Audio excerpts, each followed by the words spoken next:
તો સમગ્ર ગુજરાતમાં કોમર્શિયલ સિલિન્ડરની અસર હોટેલ અને રેસ્ટોરન્ટ પર વર્તાઈ રહી છે। એવામાં જામનગરના હોટેલ રેસ્ટોરન્ટમાં પણ તેમાંથી બાકાત નથી રહ્યા। મોટાભાગના રેસ્ટોરન્ટમાં મેનુમાંથી તો અડધ આઇટમ ગાયબ થઈ ચૂકી છે। જામનગરના મોટાભાગના રેસ્ટોરન્ટ સંચાલકોએ સાઉથ ઇન્ડિયન રોટલી પરોઠા જેવી આઇટમો જેમાં ગેસનો વધુ ઉપયોગ થાય છે તે બંધ કરી દેવાની ફરજ પડી અને બાકીનો સ્ટોક પણ 2 થી 3 દિવસ સુધી માંડ ચાલી શકે તેવી સ્થિતિ છે। જો કોમર્શિયલ સિલિન્ડર મળવામાં હજુ સમય લાગશે તો હોટેલ રેસ્ટોરન્ટ બંધ કરવાની નોબત આવી શકે છે અથવા તો સંપૂર્ણપણે લાકડા અને કોલસાનો ઉપયોગ પણ કરવો પડી શકે છે। વૈશ્વિક યુદ્ધની જે પરિસ્થિતિ છે તેને લઈને ક્યાંક ને ક્યાંક કોમર્શિયલ ગેસની સપ્લાય છે તેની ચેન અટકી છે, તેની અસર સીધી હોટેલ રેસ્ટોરન્ટોના રસોડા પર જોવા મળી રહી છે। હું અત્યારના જામનગરના એક ખૂબ સારા રેસ્ટોરન્ટ પર છું। આ રેસ્ટોરન્ટ પર અત્યારનો જે સમય છે ત્યારે ખૂબ મોટો ધમધમાટ હોય છે। અહીંયા તમામ આઇટમો છે તે ચાલુ હોય છે, પરંતુ છેલ્લા કેટલાક દિવસોથી ગેસની સપ્લાય છે તે મર્યાદિત થઈ ગઈ હોય એને કારણે ક્યાંક ને ક્યાંક આ રેસ્ટોરન્ટમાં પણ સાઉથ ઇન્ડિયન ચપાતી અને પરોઠા જેવી આઇટમો છે તે બંધ કરવામાં આવી છે।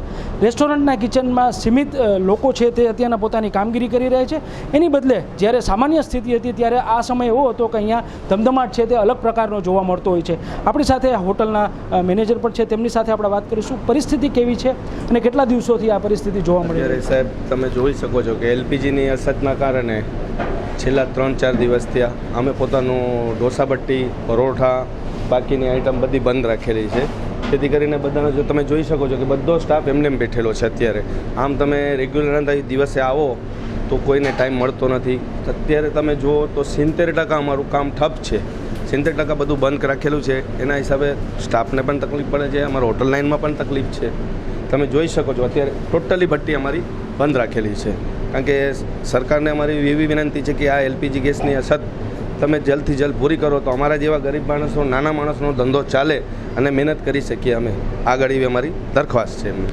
એટલે કે જે રીતે આ ભાઈએ જણાવ્યું તે રીતે ક્યાંક ને ક્યાંક હોટલના રસોડા છે, રેસ્ટોરન્ટના રસોડાઓ છે તેના પર પણ ક્યાંક ને ક્યાંક સીધી અસરો તો છે જ, પરંતુ આની સાથે જે લોકોની રોજીરોટી જોડાયેલી છે તે લોકો પણ ક્યાંક ને ક્યાંક આ અસરો છે તે જોવા મળી રહી છે। રવિ બુદ્ધદેવ, એબીપી અસ્મિતા, જામનગર।